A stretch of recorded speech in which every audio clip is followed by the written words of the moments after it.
Hi, Jordan. I'm going to put you back into the waiting room, okay? Just until we get started, okay?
Hello, Miss Kamilah. Hello, how's it going? It's going great. How are you? Good, good. Thanks for the invite. I'm really excited. Oh, we are too. Thank you for making time for us. Um, so I guess I need to make you, I don't think I have the ability to make you a co-host, but when it's time for your presentation, I will make you host. Okay, okay, And I think you'll be able to share your screen and do whatever you want to do. okay. Okay. Um, you got any questions for me? Probably not. I'm sure you're a pro at this. I do, and I should have touched bases with you beforehand. What was I gonna say? So I have a couple of presentations. I've been making presentations for each chapter in the report. I Mhm. have one focused on health, I have one focused on business and technology, then I have another on housing discrimination. Um, I was thinking since this is Palo Alto, I haven't done all the chapters yet. So I was like, I could do like the business and technology one. Well, it's really like each of the presentations it gives an overview of the task force, but then there goes into a little bit more detail where I cherry pick images and data from Okay. the report. So take your pick. I can do the business and tech one, or I could do housing, I could do health. Just let I me know. mean, all of it's so crazy because all of those apply to East Palo Alto, and Right.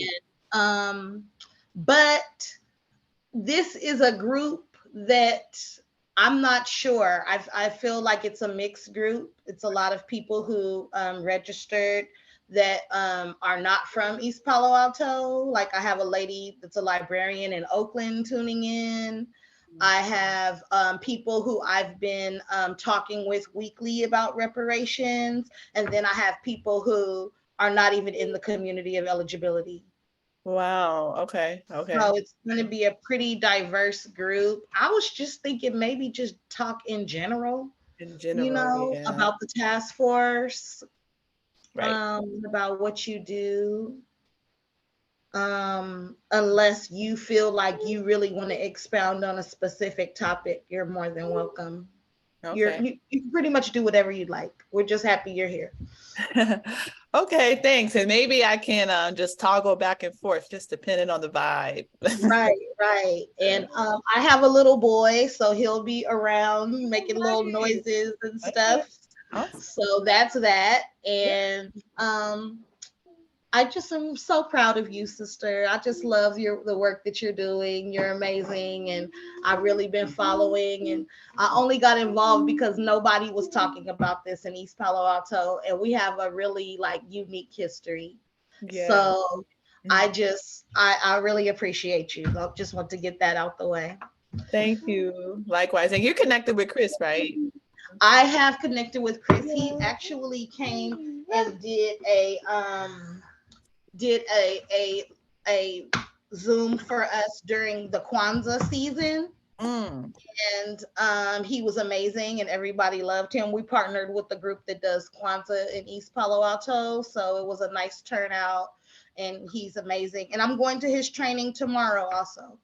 Oh, okay. That's great. That's Yeah, that'd be amazing. great. So I'm gonna start letting these guys in. They're waiting. Okay. Hi, baby. I have a baby nephew, so I'm like, he's coming over later. Oh, that's nice. That's amazing. Good evening, everyone. Good evening. Hello, everybody. Hello, hello.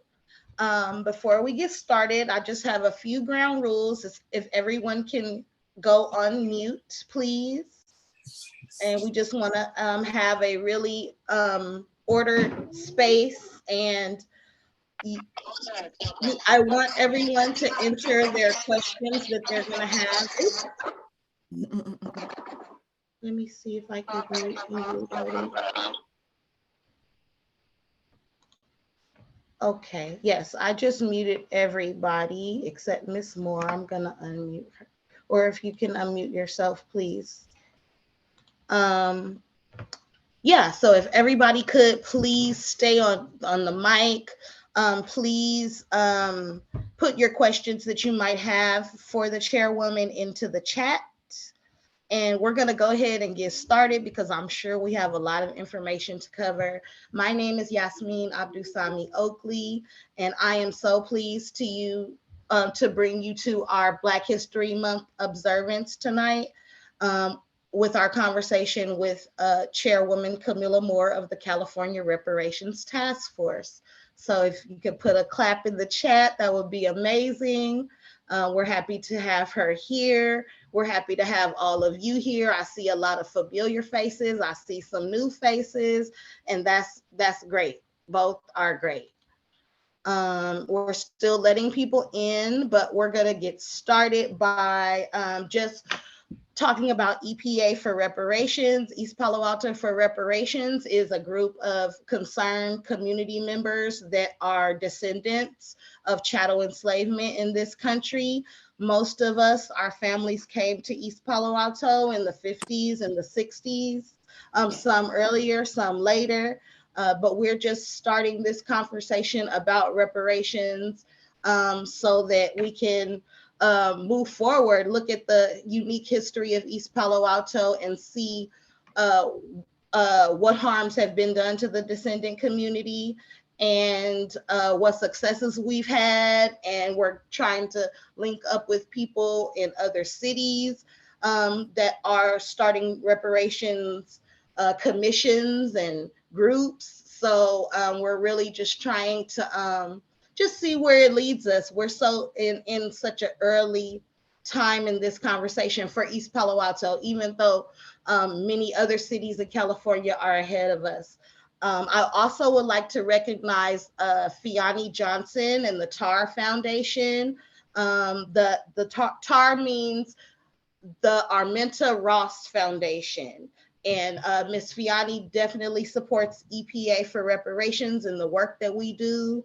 She keeps us motivated. She connects us with so many great organizations in the Bay Area that are doing reparations. So we just want to give a shout out to her, tell her thank you very much. If you want to say something, Fiani, please go ahead. So yes, I think that unless Fiani has something to say, then I'm going to turn it over to Ms. Moore. But I am going to ask you to please talk about your family and how your family came to California, your personal story, your motivation for doing this work. If you could please, Ms. Kamilah. Absolutely. Thank you so much for the invitation. It's truly an honor and a pleasure to be here. And thank you all for taking the time out of your busy lives to share space with me as we study and go a bit more in depth about what the California Reparations Task Force is up to. And before I do that, to Yasmin's point, I'm born and raised in Los Angeles, California, as well as my mother, but her mother and her grandmother were from Chula, Mississippi, which to this day is the poorest town in the poorest county in the poorest state in the country. My grandmother and great-grandmother were sharecroppers, and they were a part of the Great Migration and came to Los Angeles in the late 30s and early 40s. And in fact, they actually went back to Mississippi for one reason or another, and then came back to Los Angeles and stayed here indefinitely. And so, you know, I have an altar where I honor my ancestors every day. I couldn't do this work without them, as well as God, of course. And so I'm just thankful to be in the presence of fellow descendants as we fellowship and learn about our history and collectively come together to honor our ancestors in finishing this incomplete political project, which is reparations for slavery and its badges and incidents. And so I do have a presentation, so I guess I can just get on with that. So I'll just share my screen. Oh, host disabled participant screen sharing. Sorry about that. So Yasmin, would you be able to enable participant screen sharing? Yes, I just changed you to the host, so you should be able to share your screen, no problem. Okay, thank you so much. And so I have been working on creating presentations to correspond with each chapter in the report. And so this presentation is on the chapter on stolen labor and hindered opportunity. And I think it aligns quite nicely with some of the information specific to East Palo Alto and the Bay Area as well. So I'll just go on and so that we can get to our discussion. So again, this presentation is on exploring the intersections between the devaluation of Black businesses, technology, and reparations for African Americans. So before we get into the specifics, a quick overview about the California Reparations Task Force. It was championed by grassroots organizers and authored by Secretary of State Shirley Weber when she was in the Assembly. And it was signed into law by Governor Gavin Newsom in October 2020. We are a 2-year, the 9-member task force is a 2-year legislative advisory body. So that means we don't have the power to create legislation, and we don't have the power to enact any legislation into law, but we do have the power as a legislative advisory body to advise the state legislature on the types of reparations proposals that they should then turn into a legislation, and then the governor could enact into law. Or in some cases, depending on the proposal, it wouldn't be the governor signing the legislation into law, it would be on the ballot for California voters to decide. So for instance, if the proposal remains in the final report to, for instance, end involuntary servitude or slavery in California state prisons, that is something that would need to go on the ballot. The governor couldn't unilaterally sign that type of proposal into law. And so we released an interim report in June of 2022 that marks, I think, the end of our study phase, which I'll get more into detail later. And now we're in the development phase, where then at the end of the development phase, a final report will be submitted to the California State Legislature. The final report will include final recommendations, of course, a conversation on the community of eligibility, which the task force decided would be based on lineage. And then also the final report will also have a conversation around compensation for state-sanctioned atrocities, and devaluation of Black businesses are one of those state-sanctioned atrocities that the economists we've been working with have identified. So again, a little bit about the statute that created the task force. The statute authorizes the task force to hold public hearings to pursue our mission. As of June 2022, these numbers are found in our interim report. In our final report, the numbers will be updated, and I'm sure it'll be far more expansive than this. But as of June 2022, for instance, we had heard over 40 hours of testimony from over 103 witnesses, over 16 hours of public comment, over 1,000 emails, and over 100 phone calls. And of course, those numbers have exponentially increased since we released our report in June 2022. So what is reparations? Since this is a study group, right? The layman's term for definition of the layman's definition for reparations is simply, making amends for the offense or harm done. I am an international reparatory justice scholar, so it's important to note that there is an international legal definition for what reparations is. Most Americans, when they think about reparations, they think about cash payments, and that is an essential and necessary element of reparations under international law. But there are also 4 other forms, which include restitution. So that could look like accounting for stolen wealth, stolen labor, stolen property, real or intellectual, and so on and so on. You have rehabilitation. So that could look like free medical services, legal services, social services, psychological care, things like that. And then satisfaction, that gets at more symbolic forms of reparations, like a formal apology. And then fifth, guarantees of non-repetition. And so that gets at more structural and institutional policy change, creations of new systems. How do you get the state to guarantee to stop harming the victim group? Essentially at the core is what that fifth form entails. And just some brief domestic examples of reparations, domestic meaning in the United States. Japanese Americans received reparations, even direct descendants of the Rosewood race massacre, African Americans, they received reparations in the form of educational scholarships to Florida state schools. And then, of course, international examples, I think the premier example would be post-Nazi Germany, what the Holocaust survivors and their heirs have received in terms of compensation as well. And then another example is some direct victims of police brutality during South African apartheid also received some form of reparations. Next. And so this is, a sample of the hearings that the task force has had thus far. So again, from September 2021, really up to September 2022, marked the study phase where we were inviting people to provide personal and expert testimony on all these different topic areas. And, in the last year of our work, really marking December 2022 and onward, we've exited out the study phase. We're now fully in the development stage. And that's why community input and engagement is so important now more than ever, because it's really not up to the 9-member task force to dictate what reparations look like. Under international law, it's the community group, it's the victim group that really dictates and decides what repair looks like to them.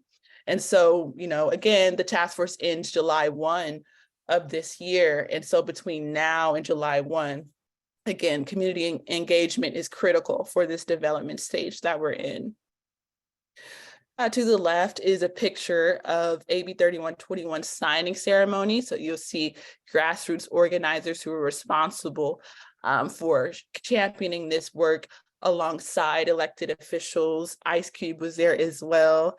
And then to the right, you have a picture of the 9-member task force. At our first meeting, June 2021, we were mandated to meet virtually because of an executive order that has since been lifted around COVID-19. And so some of the task force members, well, I'll briefly mention all of them. Member Jovan Scott Lewis is a chair of UC Berkeley Geography Studies. Member Don Tamaki is a civil rights attorney and is most known for his work in obtaining reparations for Japanese American internment camp victims. Senator Stephen Bradford from Gardena. Lisa Holder is a renowned civil rights attorney. Dr. Cheryl Grills is a psychologist at LMU. Monica Montgomery Stepp is a councilwoman for the city of San Diego. You have myself, Assemblymember Joan Sawyer out of Los Angeles, and Pastor Amos Brown out of San Francisco. Is on the board of NAACP, president of the San Francisco chapter of the NAACP. And I always like to share, he's actually one of 16 students that were directly taught by Reverend Martin Luther King Jr. When Reverend Martin Luther King Jr. taught a class at Morehouse Seminary. And so a little bit about this historic 500-page interim report. These quotes come exactly from the executive summary of the interim report. And this actually is the thesis, right, of the task force and what, sorry, there's a lot of noise in the background that I have to figure out why, but the quotes from this section, again, come from the executive summary of our report and really is a thesis for why we are pushing for reparations. It serves as the justification. So this is very, very important. So in 1863, Abraham Lincoln signed the Emancipation Proclamation, and in 1865, the 13th Amendment to the U.S. Constitution commanded that neither slavery nor involuntary servitude shall exist within the United States. In supporting the passage of the 13th Amendment, its co-author, radical Republican Senator Lyman Trumbull of Illinois, said that it is perhaps difficult to draw the precise line to say where freedom ceases and slavery begins. And so in light of that, right, the US Supreme Court over time has tried to assist Congress in interpreting the 13th Amendment. And in 1883, via the civil rights cases, the Supreme Court interpreted the 13th Amendment as empowering Congress to pass all laws necessary and proper for abolishing all badges and incidents of slavery in the United States. So that begs the question, has Congress worked to pass all laws necessary and proper for abolishing all badges and incidents of slavery in the United States? Absolutely not. And so again, this comes from the executive summary of our interim report. Again, this is the thesis of our report. This is a justification for why reparations is owed, right? So our report says, however, throughout the rest of American history, instead of abolishing the badges and incidents of slavery, the United States, federal, state, and local governments, including the state of California, has perpetuated and even created new iterations of these badges and incidents. The resulting harms have been innumerable and have snowballed over generations. And so again, the executive summary states that this interim report focuses on these harms. And we even show that so thoroughly have the effects of slavery infected every aspect of American society over the last 400 years that it is nearly impossible to identify every single badge and incident of slavery that plagues African Americans. So in order to address this practical reality, the interim report of the Reparations Task Force describes just a sample of the government actions and the compounding harms that have resulted, organized into 12 specific areas of systemic discrimination in 500 pages or less. And so just to back up just a little bit, if folks need some understanding about, okay, what is the badges of incidents of slavery? Congress has abdicated its responsibility in defining what that means. So has anyone else tried to define what badges and incidents of slavery are, aside from the task force? Yes. So 13th Amendment constitutional law scholars have worked to define what the badges and incidents of slavery are. We actually invited Jennifer Mason McAward, who is a constitutional legal scholar, to speak at the task force in September of this past year. And she has come up with a great definition for what the badges and incidents of slavery refers to. And in her scholarship, she states, the badges and incidents of slavery refers to public or widespread private action aimed at any racial group or population, now this next part is key, that has previously been held in slavery or servitude. That is the key part. So it's not enough for it to be aimed at any racial group or population. No, it's aimed at any racial group or population that has previously been held in slavery or servitude. So that applies specifically to African Americans who descend from slaves.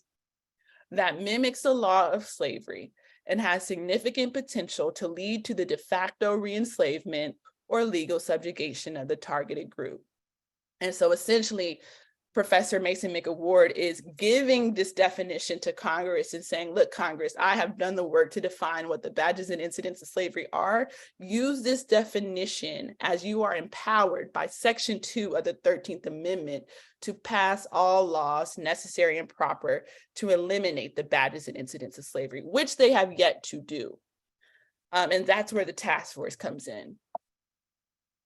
And so this 500-page interim report, this comes from, I think, NBC News. It's just a graphic to show kind of an overview of some of the things that we mentioned. We mentioned, there was a proliferation of KKK chapters and meetings in California. There was redlining. There were whites-only towns and neighborhoods. There were laws and ordinances supporting segregations in schools. Again, these are badges and incidents of slavery.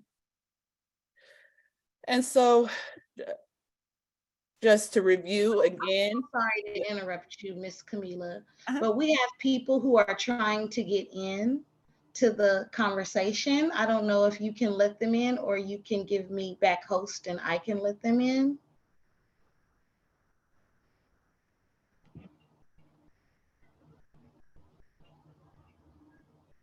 Oh, you're on mute. I'm sorry, you're on mute. Yeah, I can try to do that right now. Okay, How do you yeah. do? There, if you go to participants, Uh-huh. you should be able to see if someone's in the waiting room. If not, maybe they Oh, just got let in. I don't know. oh no, There, I was saying, how do I give you back the host? Because when I do see people saying they're trying to come in, I do press admit, but Oh, if okay, okay. Well, then that's all ask, then we need to do. Thank you. I appreciate that. I didn't know yeah, if you would there's be able to. 4 more people in the room. Yeah. Okay, awesome. Thank you so much. I'm sorry to interrupt you. oh, no problem. And I'll try to give back the host if I can. I'm trying to figure it out, but okay. I'm letting people in though. Sorry. Okay, so just to Don't worry about giving back the host. I just want to make sure everybody gets in. Thank you.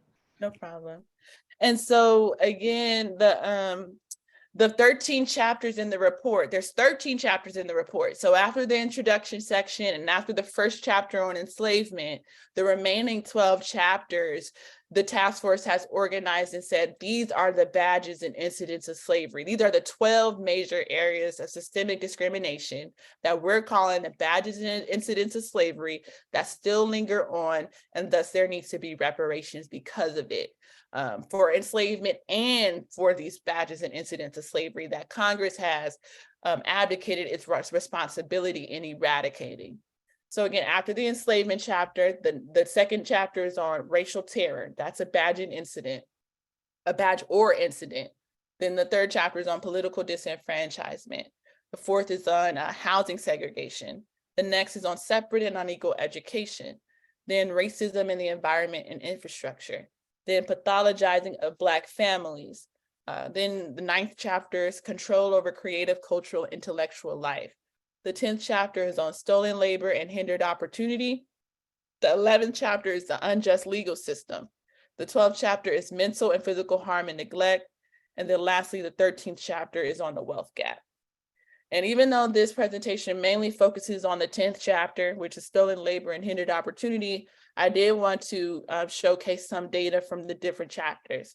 So this data is from the 13th chapter on the wealth gap. Did you know, and Martin Luther King Jr. referenced this in his speech right before his assassination, right? While at the same time that America refused to give the Negro any land, at the same time, through an act of Congress, was giving away millions and millions of acres of land in the West and the Midwest, which meant that America was willing to undergird its white peasant class from Europe with an economic floor. He was referencing the federal and California Homestead Acts, which essentially gave away hundreds of millions of acres of land, almost for free, to mostly white families. So what is the implications of that today? Well, as many as 46 million white living descendants reap the wealth benefits of that land transfer, which African Americans were by and large excluded from. So that means approximately a quarter of the white adult population of the United States are present day beneficiaries of the federal and California Homestead Acts. Also, in 2019, white households own 9 times more assets than Black households. So again, what are the key findings from the stolen labor and hindered opportunities section? Again, this is from our report. It is undeniable that the labor of enslaved Africans built the infrastructure of the nation, produced its main agricultural products for domestic consumption and export, and filled the nation's coffers. Since then, federal, state, and local government actions directly segregated and discriminated against African Americans. Federal laws have also protected white workers while denying the same protections to Black workers, empowering private discrimination. Several California cities did not hire Black workers until the 1940s, and certain public sectors continued to avoid hiring Black workers even in 1970. Also, during the New Deal, several California cities invoked city ordinances to prevent Black federal workers from working within cities. And today, by some measures, California's 2 major industries, Hollywood and Silicon Valley, disproportionately employ fewer African Americans. And these are some.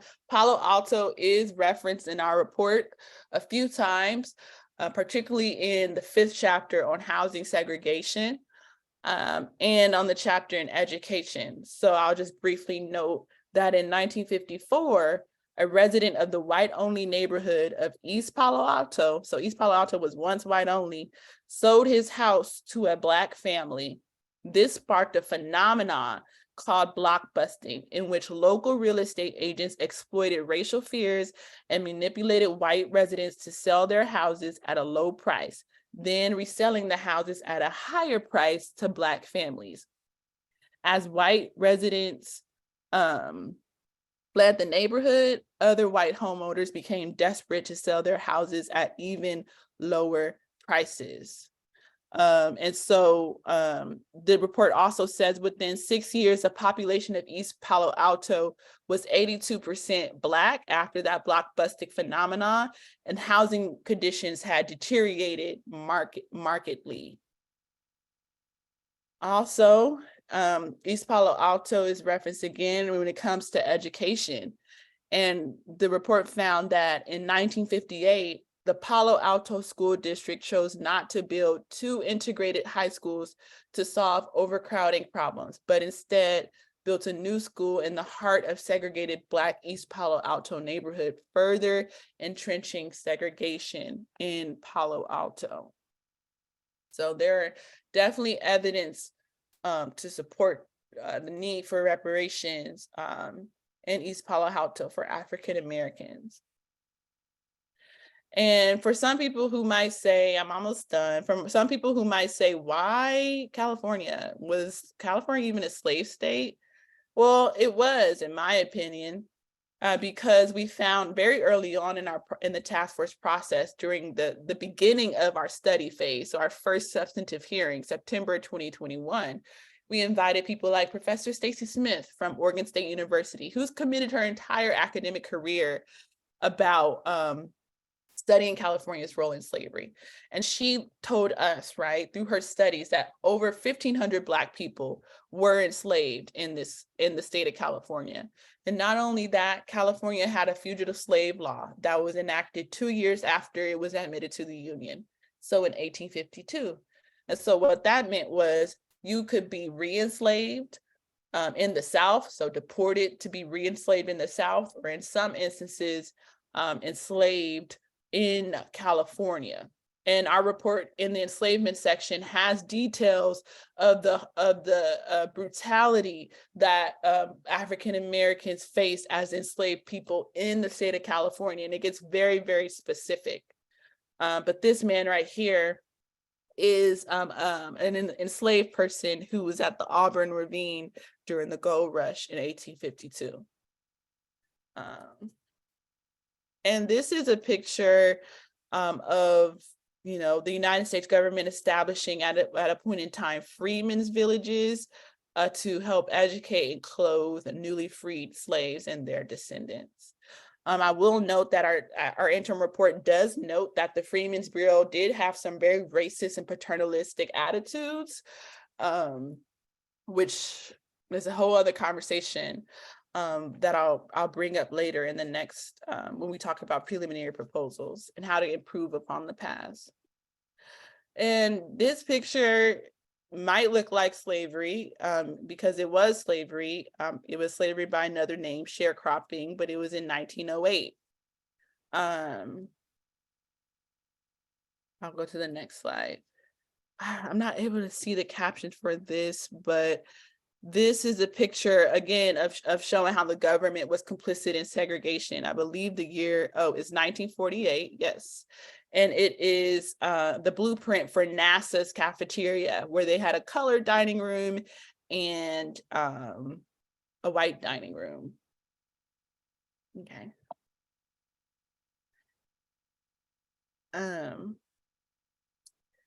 And then when we look about, for instance, the salary of educated workers by race, right, in 1950, these are comparatively, the white and Black folks have the same level of education, yet white Americans were getting $3,500 and Blacks were getting $1,400.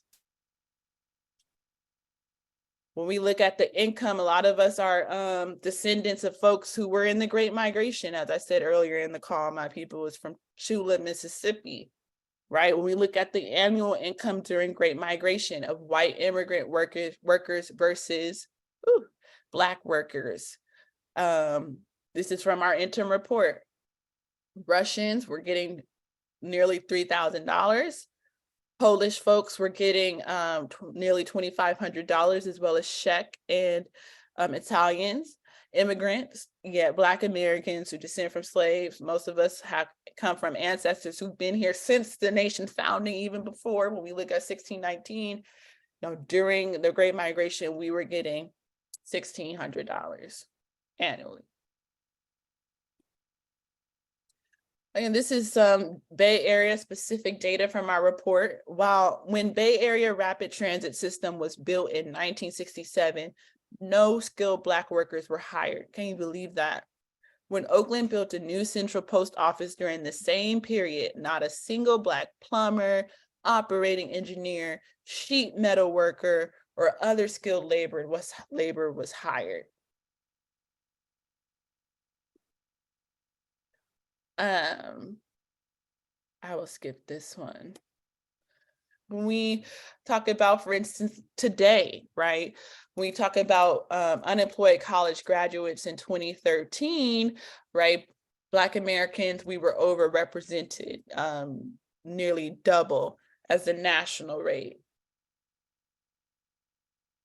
I will skip this slide here. Oh, well, I wanted to just mention that when it comes to technology, since East Palo Alto is kind of near that area, our report shows that U.S. trade policy has added to the negative impact of automation. You know how people are saying a lot of jobs are being automated and outsourced to other countries. Well, our report hits on that as well and says that, these free trade policies and resulting job losses in manufacturing sector have hit Black American men especially hard, as this sector has offered relatively higher paying jobs for those with lower levels of educational attainment. And these jobs are more likely to be unionized. And a lot of Black American men were leading in these unions, but jobs have been outsourced and automated. And so that's why it's really hit Black American men in particular out of these free trade policies. Also, corporate executives occasionally admitted that avoiding Black communities sometimes motivated their decisions about where to locate their headquarters. Between 1970 and 1993, African Americans lost ground in nearly every economic category, with unemployment among African Americans rising from 5.6% to 12.9%. Also, a 2018 report revealed that in large tech firms in Silicon Valley, African Americans made up only 4.4% of all employees, 1.4% were executives, 2.5% were managers, and 2.9% were professionals. And then I think this is the last slide before we get into some loose solutions and then discussion. Californians, Black Californians, we make up 6.5% of the state, but 17% of the poor, compared to white Americans who represent 72% of the state and only 12% of the poor. And so, let's get to some solutions. So on the advisory committee for stolen labor and hindered opportunity, I believe is Senator Bradford and Councilwoman Monica Montgomery Stepp. So they would be some really key people to get in contact with if you all have any reparation proposals, ideas for that particular section, but you can email the task force in general your ideas at any time and call us as well. But for now, I want to present a potential preliminary proposal that was in our interim report that I am working to kind of refine as part of the Enslavement Advisory Committee. And so a potential proposal that I would love to get you all's feedback on, if possible, is this idea of creating a new agency. California, it should say American Freedmen Affairs Agency. And ideally, that agency would be established to provide perpetual special consideration to descendants of American slaves or the American freedmen community in California. This agency will provide reparatory justice services and programs directly to the descendant community, as well as theoretically, processing like direct cash payments for those 5 state-sanctioned atrocities that the task force has gone over. And so again, some of the additional functions of this proposed agency would be to provide services to the descendant community through contracts, grants, or partnerships with community-based organizations, private entities, and other local, state, and federal agencies. So that's a secondary function. The primary function is for the agency to provide direct resources without all these people in the mix. But an additional or secondary function would be to establish strategic partnerships when appropriate with some of these entities to further amplify the support to the descendant community.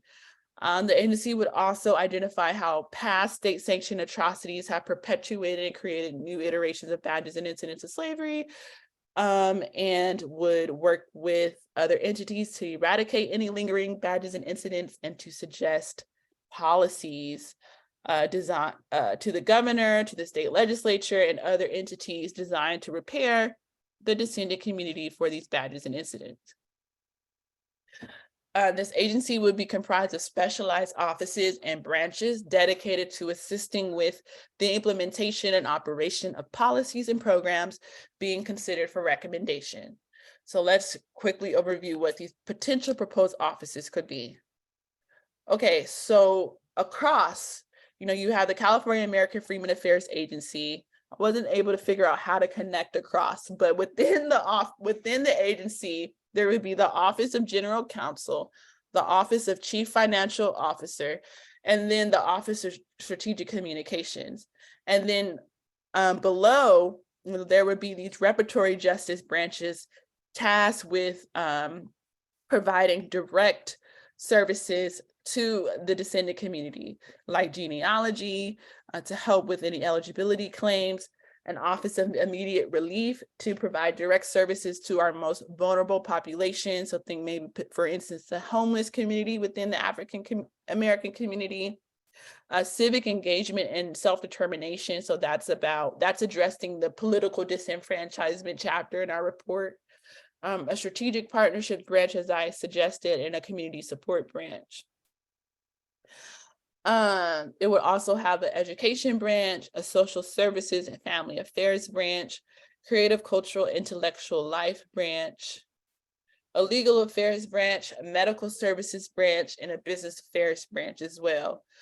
And I can send maybe as like something to send after the meeting.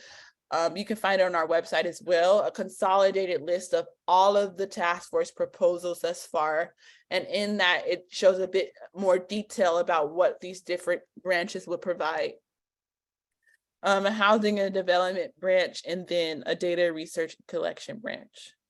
And again, these are just California specific data from our report and some federal data specific from our report, but I won't go into more detail with that because I would really love to get to questions. I know I've been talking for a very long time. So thank you all for the opportunity. I hope you all learned a lot.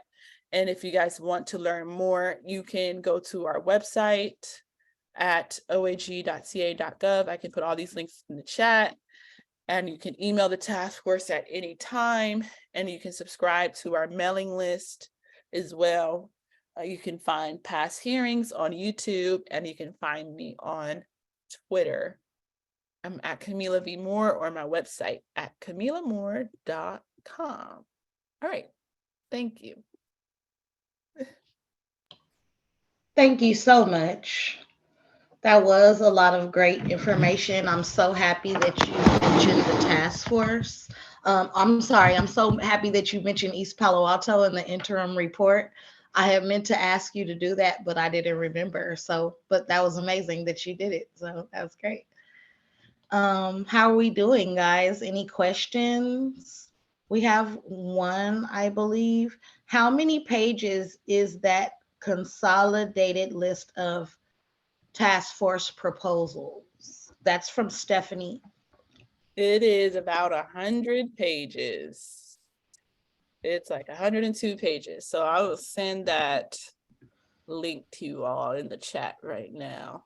Okay, and is that what, I don't know if EMT Media is reading this report on YouTube? Yes, and media. Yes, so please check that out, everybody. ETM, Amend the Mass Media on YouTube. They're reading this report. They also read the interim report, and we're also thinking about reading it in East Palo Alto too. So,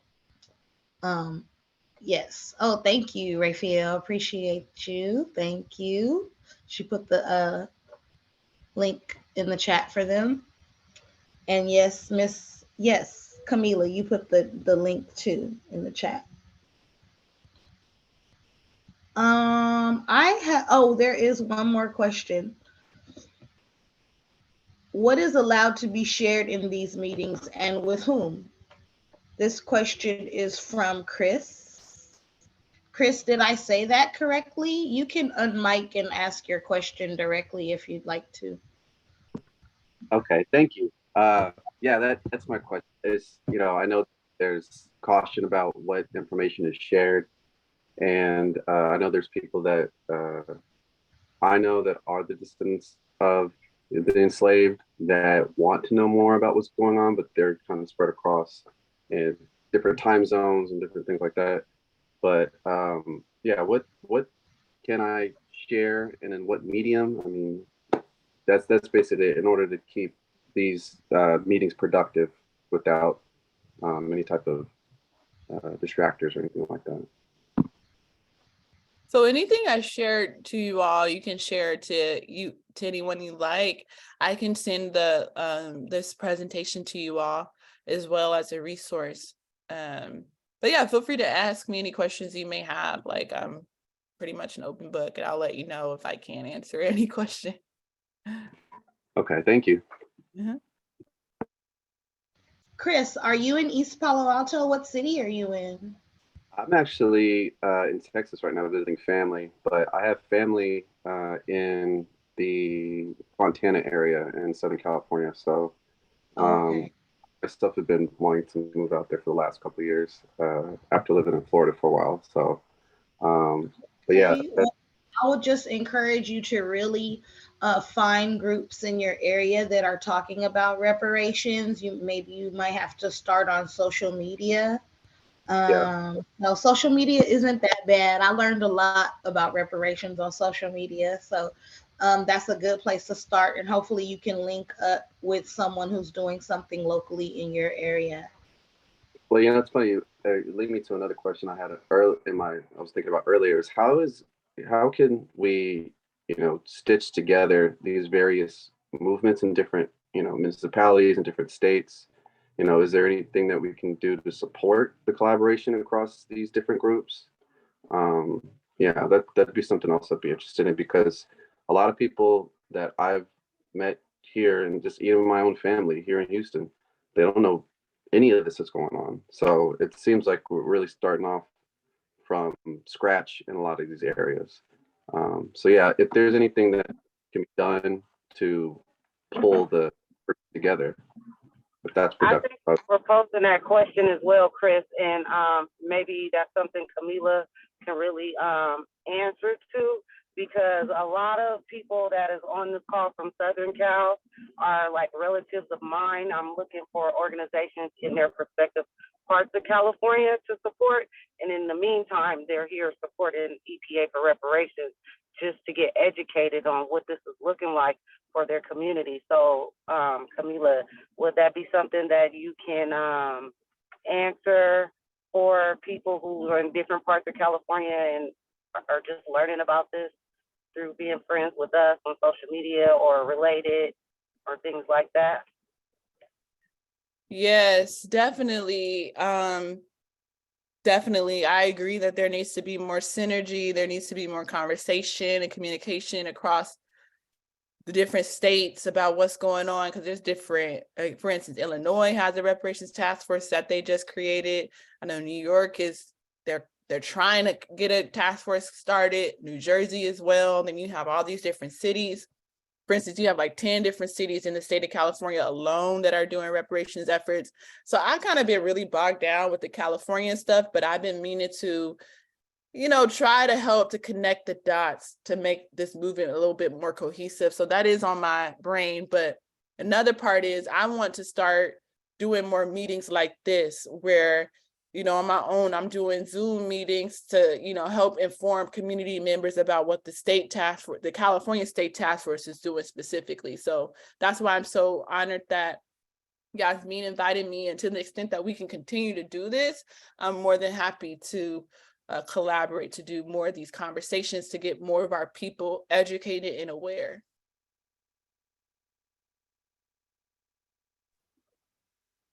And thank you so much.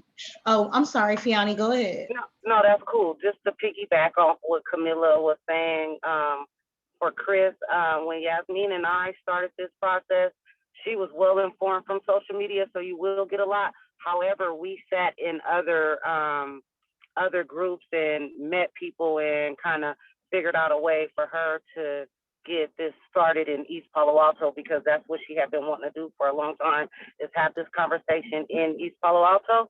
So I'm just thinking that until you can find a space for yourself and your loved ones in Southern Cal, that you can kind of sit in on and just pay attention to what East Palo Alto is doing and have your loved ones apply that to their prospective cities and things like that. That's a brilliant idea. Thank you so much for that. Definitely. Appreciate that. Thank you so much. We have another question in the chat, and eventually I will get to the chat. We have a question from Audrey Lattimore. Would the Freedmen's Bureau oversee that the groups and institutions working have programs specifically for freedmen? So based on what the task force has discussed thus far, nothing is final at all. Again, the idea for the creation of this new Freedmen Affairs Agency came from myself via the Enslavement Advisory Committee that I'm on. And I guess the update from the most recent task force meeting is that, yes, this Freedmen's Bureau would oversee community-based organizations and other community-based organizations that will be providing programs and services to the descendant community. So yes, the Freedmen's Bureau would act as a monitoring or overseeing agency, but again, it would also provide direct services. And so I'm gonna be real frank with you all. My vision is for the Bureau to provide direct services to the descendant community and the descendant community only. And to the extent that we need to partner with other groups like community-based organizations, that's fine, but they should not be the primary drivers in this effort. However, what came out of the latest task force hearing is that the Freedmen's Bureau would just be an oversight or monitoring agency, and we would be giving money to community-based organizations, and the community-based organizations will be providing services to the community. I find that a bit problematic, because when we talk about reparations, fundamentally, it's about what the state owes to the victim group directly. You don't necessarily need any middlemen in the form of community-based organizations to do that work. That's a way for the state to abdicate its responsibility. So again, what came out of the latest task force hearing is that this proposed agency would be an oversight or monitoring body, would be giving primarily funding to nonprofit organizations to then provide services to the descendant community.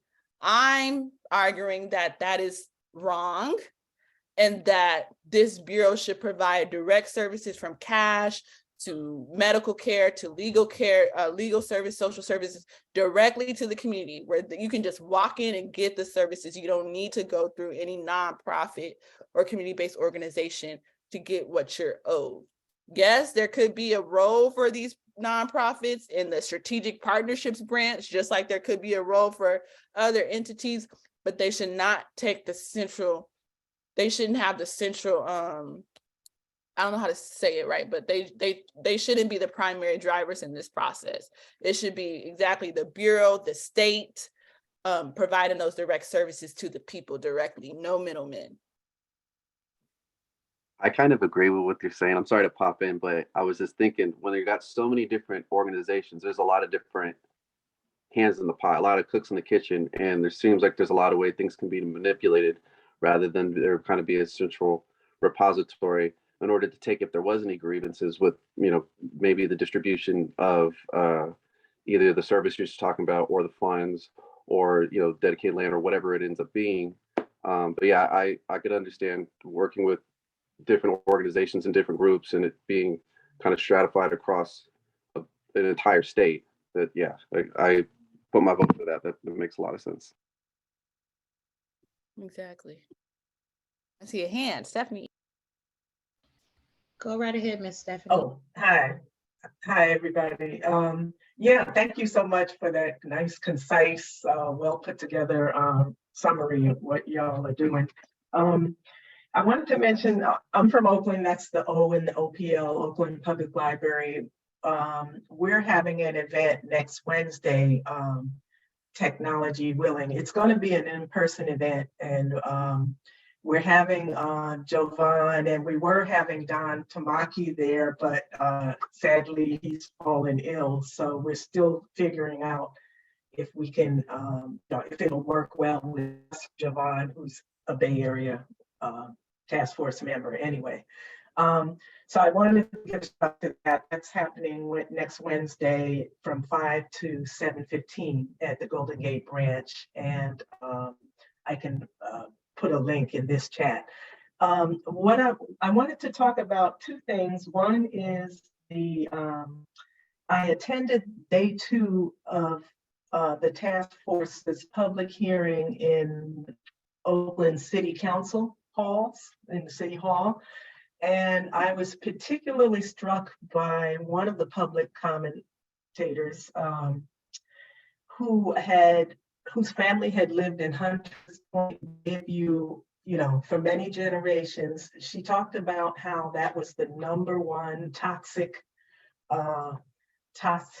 federally owned toxic site in the country. And she talked about, in a very personal way, about how many aunties, uncles, mothers, grandmas had passed away in their 40s or barely in their 50s from the environmental harm caused in that neighborhood.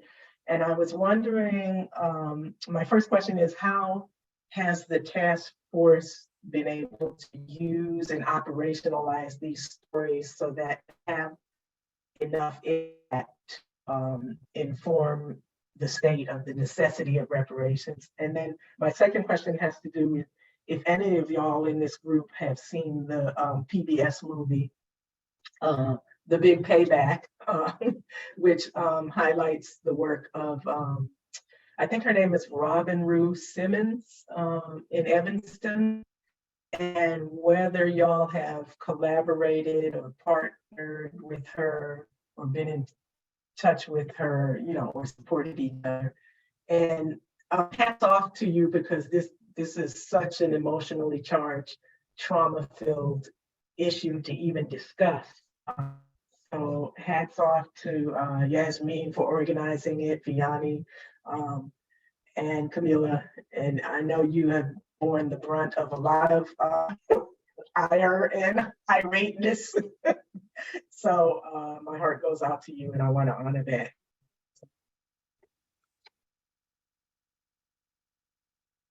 I guess to answer your second question first, we reached out to, I think, Robin Ruth Simmons to provide some testimony around the work that she's doing. She wasn't able to come.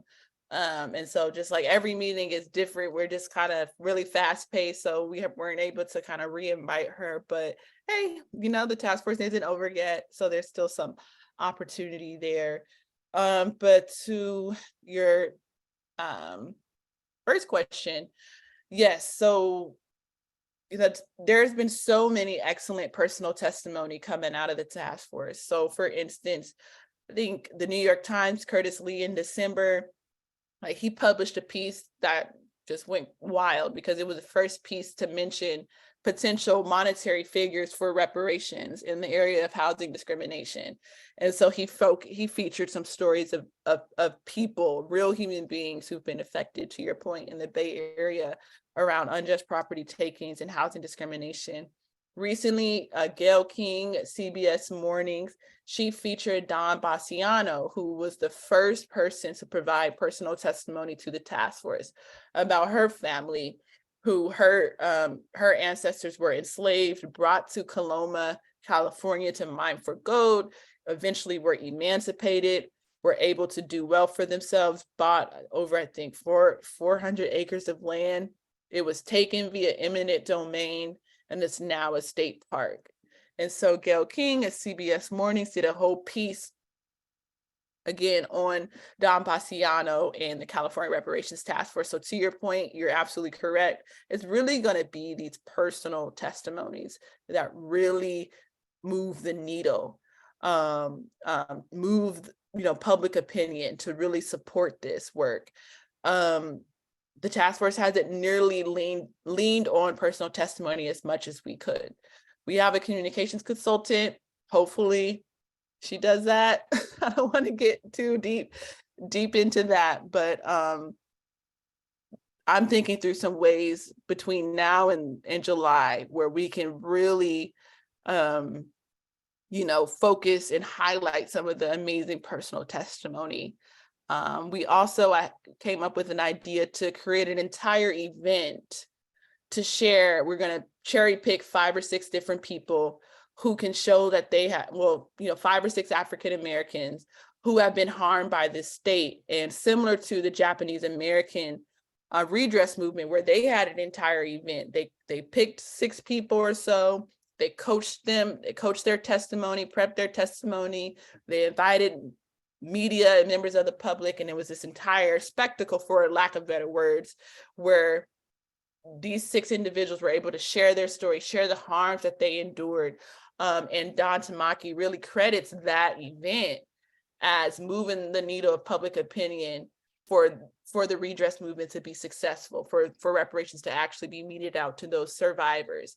And so, Don Tamaki said we can do something similar for the state of California via this task force. So it was supposed to be scheduled for our Oakland hearing in December. I think our comms consultant moved it to February. Don't think it's going to happen in February.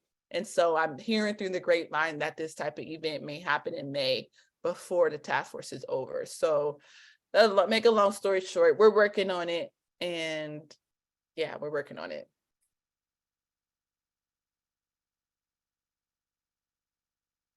Okay, thank you. I think somebody has their hand up, but I would like to get to Brother Malik Aaron. He said, maybe I missed it. Are they calling the new group seeking reparations freedmen groups? What happened to the last freedmen group? What can protect if granted reparations? Will they be protected from cyber theft? So I think it might be a lot of people's first time hearing the descendants referred to as freedmen in this group, and we haven't gotten to that yet in our reparations group. So can you explain that, Ms. Kamilah, and why you are using that term, and maybe a little history behind that? Sure, I'll be brief. So nothing has changed in terms of the statute that created the task force. It's for African Americans, with a special consideration for African Americans who are descendants of persons enslaved in the United States. And the statute, AB 3121, that created the task force, defines the community of eligibility as freed African slaves that were freed via the 13th Amendment.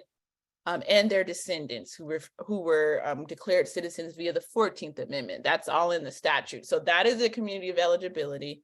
Also in March of last year, the task force via a 5-4 decision pretty much codified, or pretty much approved, ratified what's already in the statute in terms of who's eligible.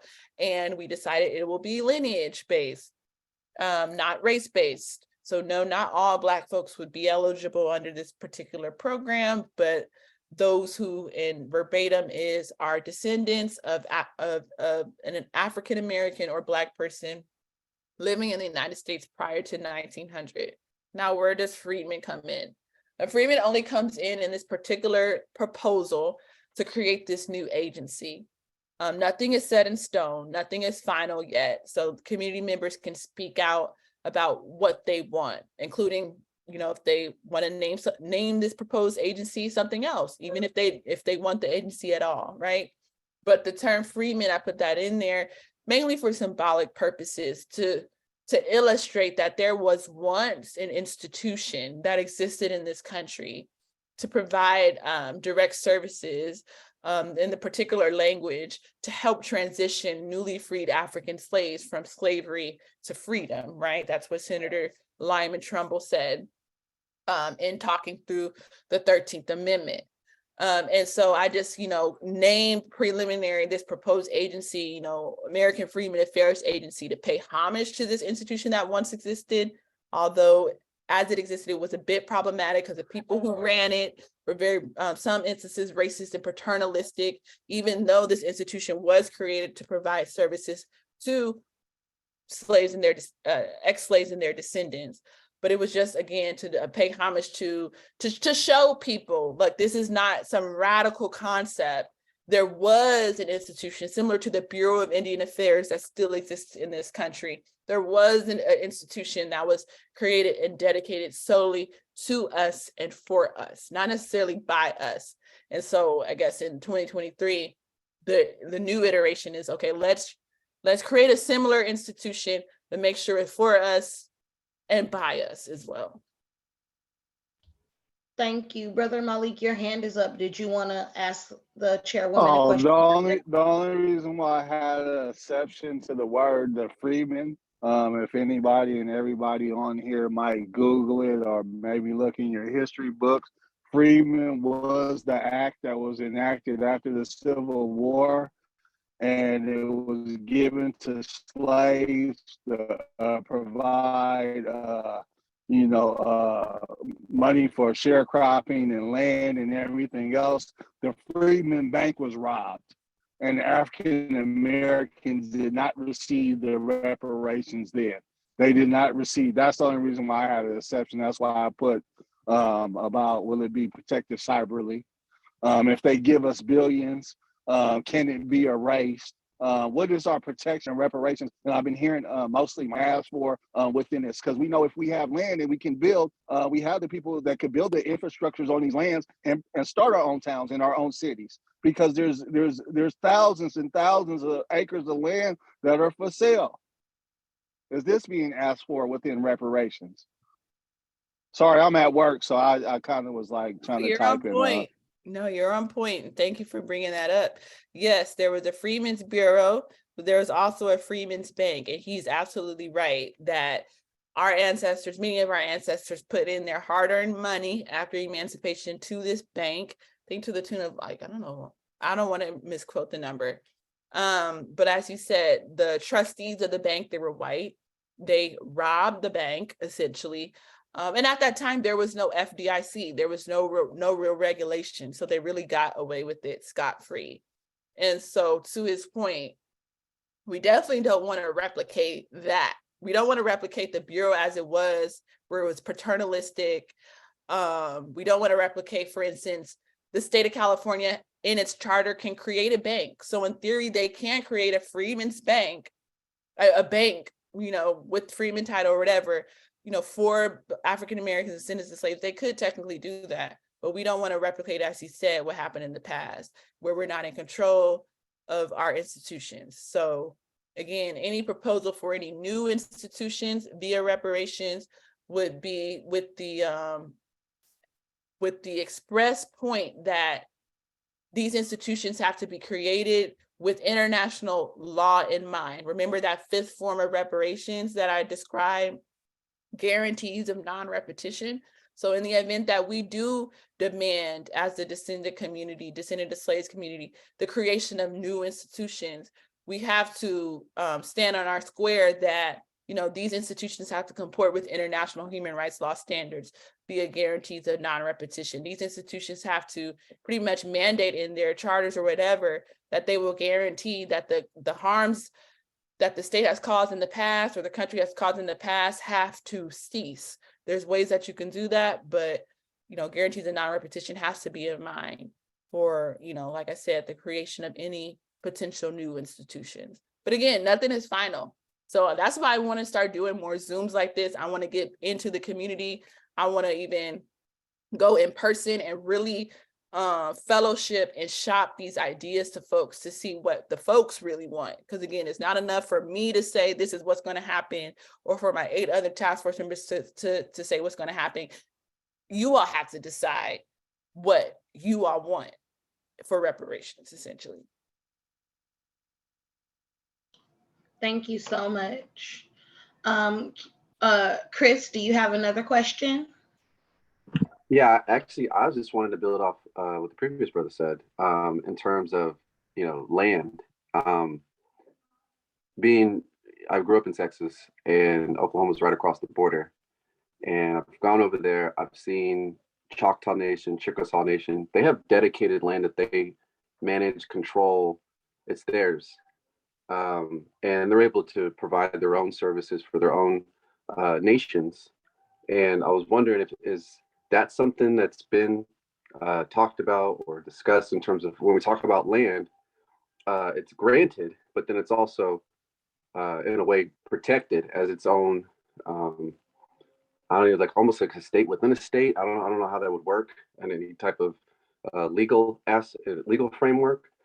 Because when I think about the idea of us even being able to be granted land, but we're still controlled by the municipalities, which may be prejudiced against us. A place like Mississippi, where we control, we have majority of the population is Black Americans or freedmen, but you don't control the legislator; they can kind of do whatever they want to you. So trying to remove their hierarchy from being on top of us, even when we do get our resources. How do we make sure that they actually can't just come in and intrude the same way? And same thing in Florida too with the Seminole Nation. I've seen that they have a lot of power in how they negotiate what the land is used for. If it's a casino being moved in, or hotels want to do something, and then how does that tie to our banking infrastructure in particular? I know that a lot of the banks that are considered Black banks aren't really Black banks. They might be mixed with some other person of color group, or in particular in Houston, there's I think it's Unity Bank, but it's actually owned by a Nigerian oil, I think, billionaire. So it's not really Black. When we think Black bank, it's a Black American or a Freedman bank, but it's not. Like it's just we're talking about melanin rather than lineage, and I wonder how that plays in terms of making sure that when we decide on what we want, and we put this money into our institutions, that when this money is being controlled and managed, it is within our group, it is within our people. So I just throwing that out there for things to think about.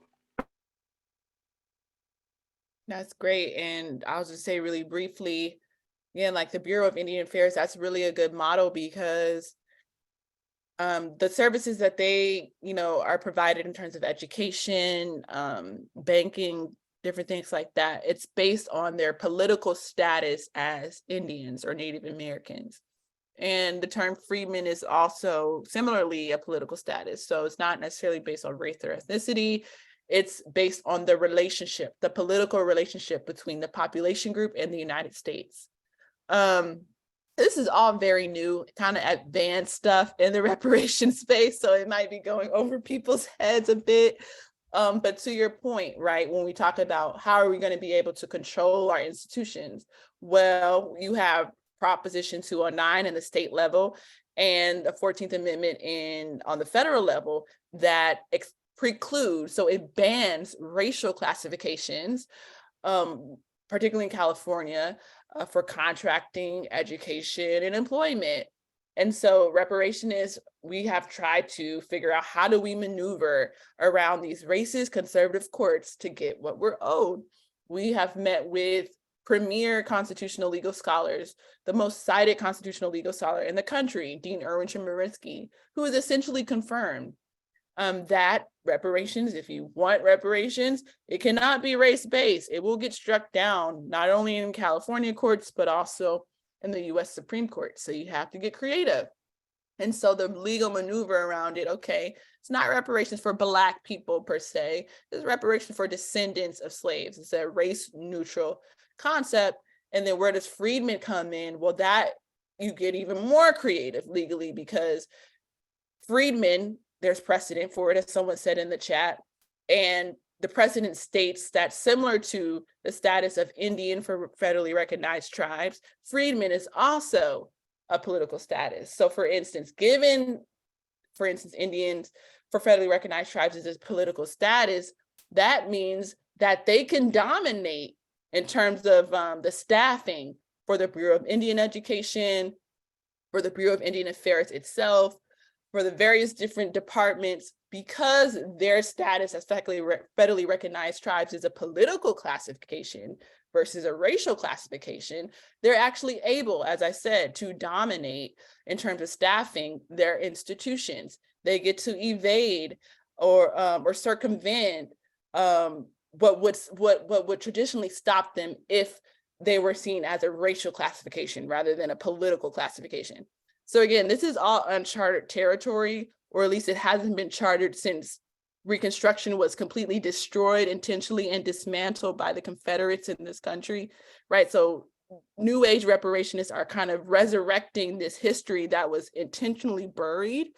But the idea is that if we resurrect freedmen as a political status, similar to Indians and federally recognized tribes, we're able to circumvent, right, Proposition 209 and equal protection concerns in the 14th Amendment that ban racial classifications.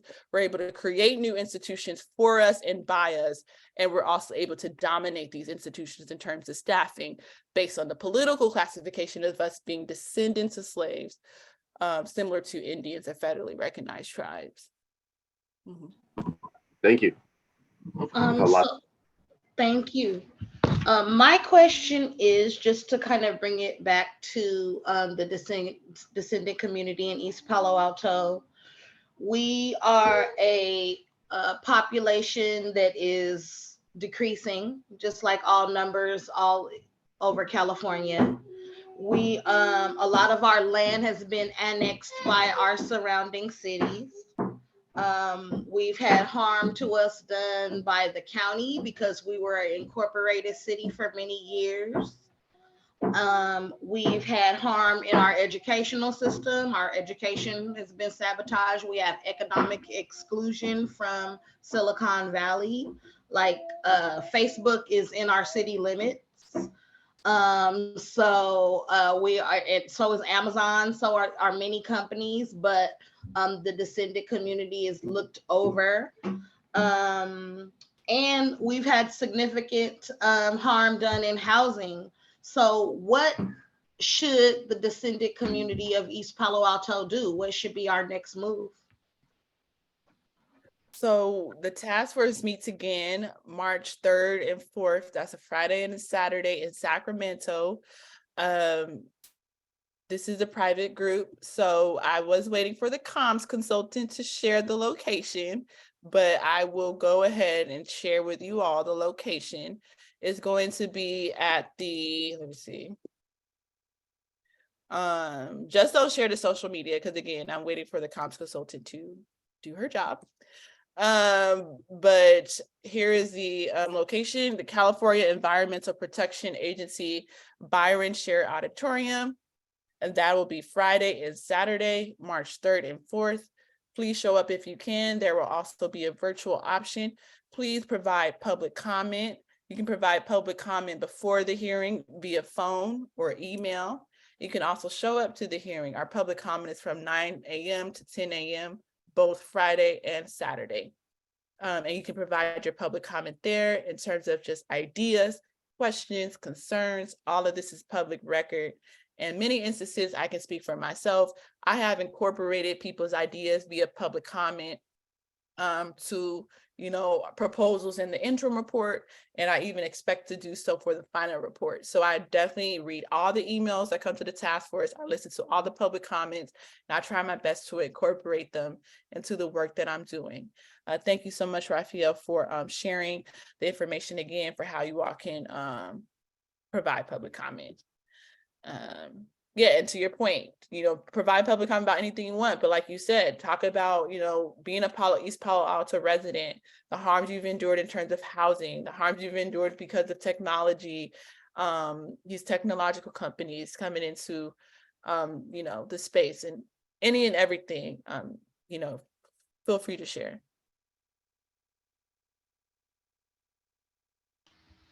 Thank you. I think that what we need in East Palo Alto is that we need to maybe we need our own kind of little commission out there to really dive into this work and see what is going on, and who do we apply the pressure to as far as correcting these mistakes.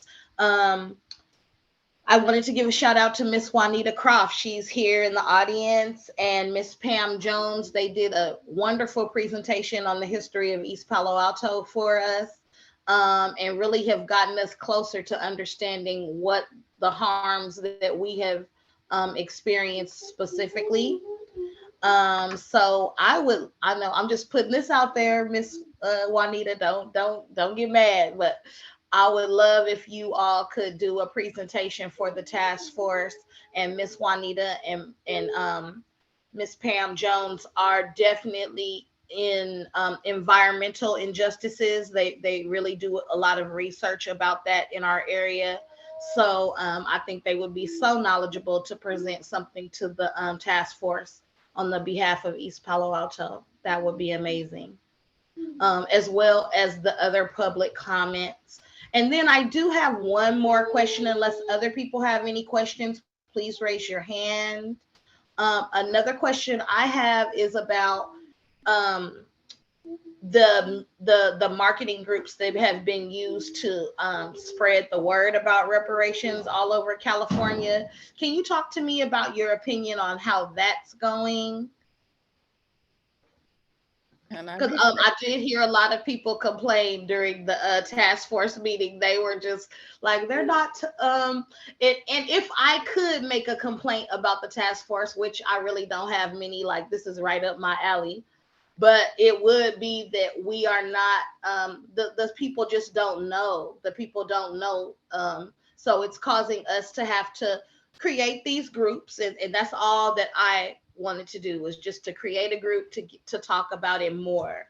And so what do you think will be happening for the rest of the life of the task force as far as that goes? I would just say, if again, this is me speaking on behalf of myself personally and not on the task force, if folks have any questions, concerns, particularly around communications, please, please, please let the task force know. Make your voice heard. Because you just never know how your voice can move the needle and to get what the community really deserves. And I'm gonna just be frank with you guys. This is my personal opinion about the comm stuff, because I'm personally disappointed as well. And I can take it all the way back. I'm gonna be very brief. So the task force, very early on in our work, October 2021, that was like our third or fourth hearing. We said we want to bring on, because we have contract power. If you read the statute, we have contract power. So we said we want to bring on a communications consultant or something to help us get the word out. Honestly, most state boarding commissions, they don't really hire a communications consultant. It depends. But because of this unique nature of this state boarding commission, we wanted to say, look, we need some communication support. And so we were at a crossroads, right? Vice Chair Amos Brown said, we need to do a public bids process to, get the best communications consultant or support that we can. So that is transparent, everyone knows about this opportunity, and that we can field in the public during our public hearings who is the best person for the job. Then Dr. Cheryl Grills, who's also on the committee, she spoke up and said, well, hi, I've done this type of work before. I've served on several different boards and commissions. I have an entity that is primed and prepped and ready to do this work on behalf of the task force. That's the UCLA Bunn Center. Let me and UCLA Bunn Center help the task force do this. Because we thought we were at a crunch for time at the point, it was October 2021, we're a 2-year effort. We were like, okay, instead of a public bid process, let's kind of just do what Dr. Grill suggested, since it seemed more streamlined, more fast-tracked, and the trust was there. It still is to a certain extent. And so instead of doing a public bids process to get the best communication support that we could find, we went with Grill's idea and we commissioned the UCLA Bunn Center, who then they had the power to hire a communication consultant on our behalf. And so what happened was you had the UCLA Bunn Center and Dr. Grills. Dr. Grills appointed 7 different anchor organizations. I'll put the link to the UCLA Bunn Center website in the chat. Dr. Grills unilaterally chose 7 organizations to serve as anchor organizations to get the word out from Northern California to Southern California. UCLA Bunn Center also created this community engagement report where the 7 anchor organizations were hosting community listening sessions and things like that over the summer.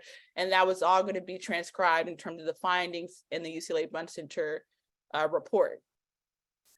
But to be honest, the organizations that she selected, save for one, and that's CJEC, all the other anchor organizations did not have in-person listening sessions, except for like 1 or 2. Some of them charged for their listening sessions, even though each anchor organization got $46,000 to spread the word about the task force. Each of those organizations got $46,000 to share the word, but yet only CJEC was the one who had these in-person listening sessions. Everyone else had Zoom, like 1 or 2 Zoom call max over the summer, and got $46,000. I had conversations with the UCLA Bunn Center and Grills at the end of the summer. Okay, there needs to be an accounting to ensure that these organizations actually spent the money in sharing and spreading the word to California descendant community about reparations. I was told by the UCLA Bunn Center and Dr. Grills, oh, Black community organizations have come very far to not be micromanaged. And so there should not be an accounting. Yes, that is what I was told. And so till this very day, still don't know if these anchor organizations, save for CJEC, actually spent their $46,000 in spreading the word about reparations in the California Reparations Task Force, because the task force member who selected these people pretty much told me that there should not be an accounting, which I think is very problematic, and also why the latest conversation that came out of this latest task force meeting in San Diego, where Dr. Grills insinuated that this bureau should just be an oversight or monitoring agency, and the community-based organization should be getting the funding to provide services. Well, that is extremely problematic, because we've seen how that's worked at this task force itself, where we gave organizations $46,000 to do work, and there has been no accountability. So essentially, you want that to be replicated for this bureau. That makes absolutely no sense. It's extremely problematic. And so just to back up a bit, not only, you have those 6 anchor organizations, because CJEC is not included, and you have the UCLA Bunn Center, also very problematic in its work. But again, the UCLA Bunn Center was tasked with hiring the communication consultant for the task force. So instead of the task force being able to directly hire who we wanted, which Vice Chair Brown suggested, and his wisdom we should have listened to, the Bunn Center and Dr. Grills hired communications consultants on our behalf. So there have been 4 communications consultants thus far. And I'm sharing this because this is all public information. We are tasked with the Bagley-Keene Act. Nothing should be happening in secret. This is all public information. You all as taxpayers should know this information. And so I'm gonna be real brief and conclude by saying this. UCLA Bunn Center and Dr. Grills had the power to, again, hire communication consultant on behalf of the task force. The first 2 was hired December 2021. They voluntarily left the task force because they held a secret meeting right before the lineage vote I believe that was commissioned by Dr. Grills. They hired they created a secret meeting. We still to this day don't know exactly who they invited, but the Zoom invite got leaked. So then that's how people were able to join and see what they were up to. It was advertised as a meeting to inform people about the task force and about this upcoming lineage vote. It was advertised to be 2 hours long. People took off work for it and everything. Once they found out, these communication firms found out that the info was leaked, they turned off the participants list, they turned off the chat. The meeting that was meant to be 2 hours long was just 15 minutes. Several different members of the community emailed the task force very upset, saying that, what was this meeting all about? I took off work, it was advertised as urgent, and it was just 15 minutes. The communications consultants provided the wrong email to the task force, the wrong website. It was just a mess. So I'm reading all these emails from community members saying this is what happened. I bring it up to the next task force meeting saying I was concerned about this. They quit. Those two communication firms, they quit. Okay, then a third firm was hired by the Bunch Center and Dr. Grills. I had a meeting with them. I did some research on them and found some very shady, shoddy things about them that I won't go into detail with. But the contract was already signed between the Bunch Center and the task force around this, but between the Bunch Center and the communications consultant. The contract was already signed. So it was nothing theoretically that I could do, but I still had a meeting with them about some of the things that I found wrong in terms of potential conflict of interest. When I brought those issues up, they quit. So that's the third communication consultant that the Bunch Center and Dr. Grills hired that quit after me as chair raising some concerns about conflicts of interest. And then in the first two firms about this secret meeting that they organized on behalf of the task force that the task force didn't even know about. They advertised it as urgent, and it wasn't really urgent. It was something else. So now we're on our fourth firm, Shauna Charles of Charles Communications Group, who was recommended by Reggie Jones Sawyer. She's been fully contracted to do work as of September 30th of this last year. So September, October, November, December, January. She's been on for like 4 or 5 months. I will not go into detail in terms of the things that I found about her background, but she is our communications consultant at this point in time. I am personally dissatisfied with the things, her work product, but that's neither here nor there because I am not the dictator of the task force. I am just one member. But yeah, I just want to be frank that just to conclude, this is really my last conclusion. I feel like hindsight being 2020, we definitely should have, listened to Dr. Brown and his wisdom and went with the public bids process to get the best communication support that we could get, especially in terms of transparency and accountability. Because now, again, it's Dr. Grills as the sole designee to the Bunch Center. It's her and the Bunch Center that really has control over the comm support that the task force has received. And to be honest, I feel like, in a way, people have used this communications aspect of the task force for their own self-interest and gain, and have really sabotaged the potential for this task force in terms of what communications could look like, right? It's really no excuse that a critical mass of Black Americans do not know what's happening in California about this. But I'm not necessarily blaming anyone. It's just, an infrastructural problem. It's a choice that we made very early on that hindsight probably was not the best choice.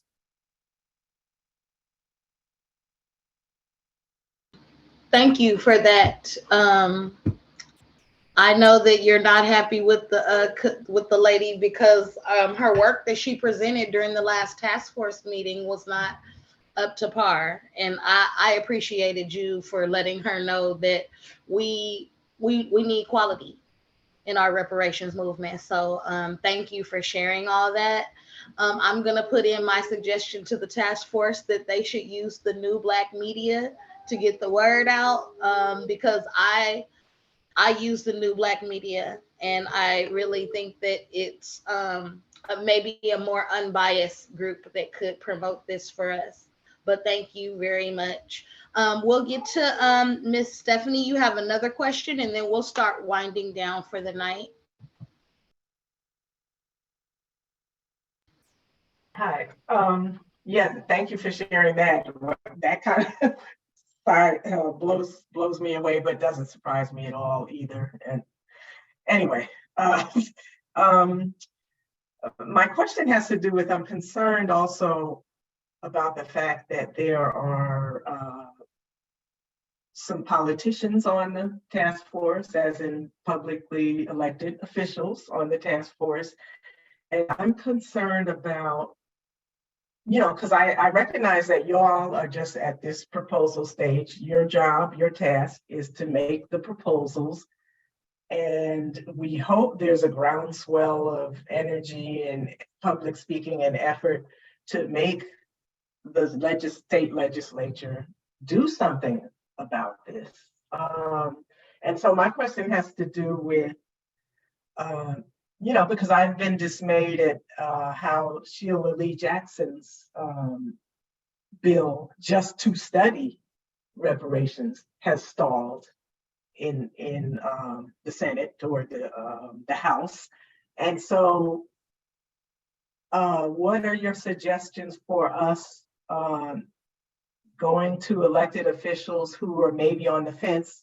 Clearly there's going to be some Republicans and conservatives that are not interested in and would be happy to let this stall in committee. But are there some people on the fence who might be progressive who we could reach out to? And then the other question is, then it becomes, but if we don't live in their district, they're not going to listen to us because we're not their voters. So how do you tell me your insights and thoughts on how we manage that process to apply enough pressure? That's a great question. And I think the members on the task force who are elected officials, particularly Senator Bradford and Reggie Jones-Sawyer, they've vocally talked about how it's going to be a hard fight to kind of convince even some of the Democratic legislators around adopting like the entirety of what might come out of this task force in terms of our final report. And so again, that's why communications is important. And that's why, education is important. But to your point, in September, via Vice Chair Brown's wisdom, he introduced a motion to send a hard copy of the 500-page interim report to every single legislator in the state legislature. Because in June, we were personally invited by the state legislature for Juneteenth to be honored for the work that we had been doing that past year. And so then later on in the fall, in September, Vice Chair Brown said, okay, it's not enough for us to get a standing ovation from the state assembly and the state senate. We need to show, right, that we're in a political conversation. We need to show that we're serious, right? We're not going to be satisfied with applause. We want to send each and every one of you, this hard copy of this report so that you all can read it in advance. You guys can be prepped and primed for this final report that we're releasing. And so that there can be no excuse to say, oh, we didn't know about this. We don't know. You all had over a year to kind of read this interim report, but to your point, that's not enough. So there definitely needs to be more planning. And I believe some community organizations like CJEC, for instance, they're well positioned to kind of start having those conversations with legislators. I cannot, I'm a public official, so I cannot lobby. I'm just doing the work that I can do as chair, which is guiding folks into the study and development of, reparations proposals. But it's going to take community members, community organizations to put that pressure on, elected officials. Maybe I can do that once this task force is over, but as of now, I'm kind of limited in my role. I will say just lastly that July 1 is when the task force sunsets, but Senator Bradford just introduced legislation a couple of days ago as an urgency legislation to extend the life of the task force for another year. So if it passes, the state task force will extend until July 1 of next year, 2024. And the task force via a 8-1, so one person abstained, at our San Diego hearing, we overwhelmingly approved this idea of Senator Bradford introducing this legislation to extend the life of the task force for another year, with this idea that, you know, we're still going to have to be, you know, a 9-member group after this final report is released, to really put pressure and ensure that there's more communication and education around what comes out of this final report, and kind of just to like kind of put a little bit more pressure on the legislature that, you know, this entity still exists. We're the kind of watchdog. We're watching you. The final report is out. We're going to continue to have hearings, raising awareness about what we found. You know, while this is all happening, we're expecting you to put our proposals into legislation. So hopefully that passes. Yeah. Okay, that's amazing.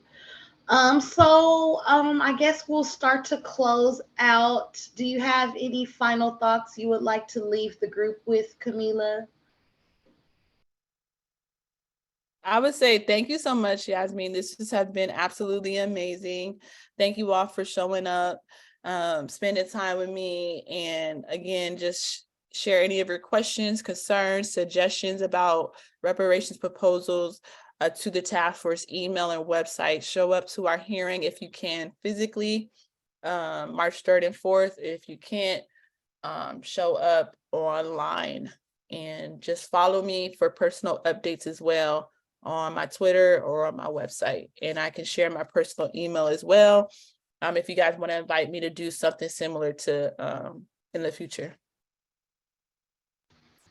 Thank you so much. Before we all go, I just want to share our upcoming events that we have in East Palo Alto. This was our guest tonight. Thank you, Kamilah. We really just appreciate you just taking time for our young little city. We have a reparations listening session coming up in East Palo Alto, and it will be led by ARC, the American Redress Coalition of California. And I also would like to say shout out to Miss Darlene Crumdy. She sent me the electric copy of the interim report of the bill AB 3121. So anybody in the group, please email me at reparationsforepa@gmail.com, and I can send you a copy of the report, the bill, and all kind of little goodies that she sent to me. So Darlene and ARC will be in the house with us on March 11th. At the East Palo Alto Community Room at the City Hall. The time is from 4 to 6, but I'm going to try to see if Miss Darlene, if they could come a little early, maybe from 3 to 6, so we can spend enough time together. So please look out for that. We're going to start promoting that. And I also wanted to let everyone know about a lot of events that CJEC is a part of, the Coalition for a Just and Equitable California. So many events right here. If you can't read them, I can totally send this to you so you can get down. We're doing a training with them tomorrow morning in Marin. So shout out Marin. We can't wait to see y'all. And I just also wanted to let everyone know about, of course, the task force meeting is, I'm sorry, this is the wrong date. I must have been working too fast. But the task force will be in Sacramento on March 3rd and 4th, correct? Yes. Okay, yes. So you all make sure you're attending either in person or virtually. There's so many channels on YouTube where they're having a watch party all day long watching the task force. So please get involved with that. And I think we're gonna actually get out of here early for once. We be having meetings for hours and hours, so it's great. Thank you so much. Thank you to everybody. Oh, before we go, I would like to mention one of our members created a reparations hotline, Brother Michael. I really think that that's amazing, and I just want everybody to call the hotline and tell us what you think. The number to the hotline is 1-888-678-7666. 3121, like Bill AB 3121. So again, the number is 1888. I believe he put it in the chat already. 678-3121. That is another nice little of the ideas that we come up with here in EPA. We're trying to do some ideas, so I appreciate that. Oh, Miss Darlene, you have something you would like to say? Please unmute. Yes, thank you. I just want to appreciate everyone that's here today. Shout out to my comrade Raphael, and always great to see you, Kamilah Moore. I can't wait to see you. Always a pleasure. And yes, I will almost guarantee as one part of Arc Bay area that we will be there at 3. Anything that we can do to assist, we're here for it. Thank you. Thank you so much. We appreciate you so much. Fiona, you want to close us out? Actually, yes, I just wanted to uplift Yasmin, and I just want everybody to know that she actually does all this research, networking, and connecting throughout the state of California.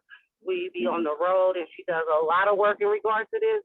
And I'm not looking for any financial support. I think just showing up and being a part of these Zooms just to hear what she presents is the best form of support that you can give to her. So at any time that you see a sharing or anything like that, even if you can't make it, just share it with a friend or a family member to just support her hard work and efforts. Because I was cracking jokes in the chat hearing about the 46,000, but this young lady has been up and down the state of California networking and just trying to get East Palo Alto recognized for the harms and everything that we experience from that city. So please continue to just support her. I think that'll be greater than any financial subsidy that she could really literally use.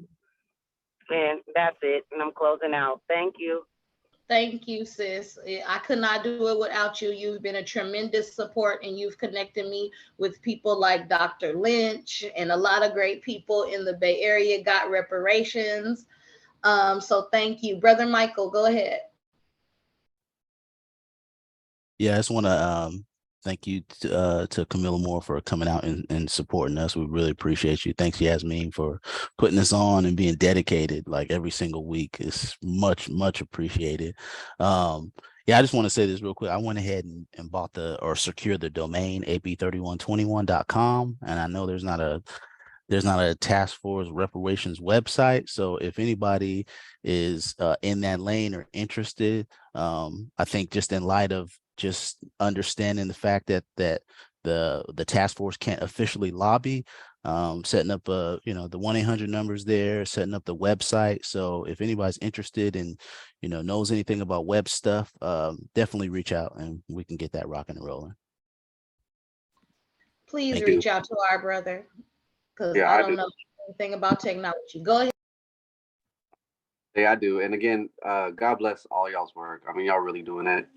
Thank you so much. And it has to be understood that it is definitely being led by women right now. So really appreciate that.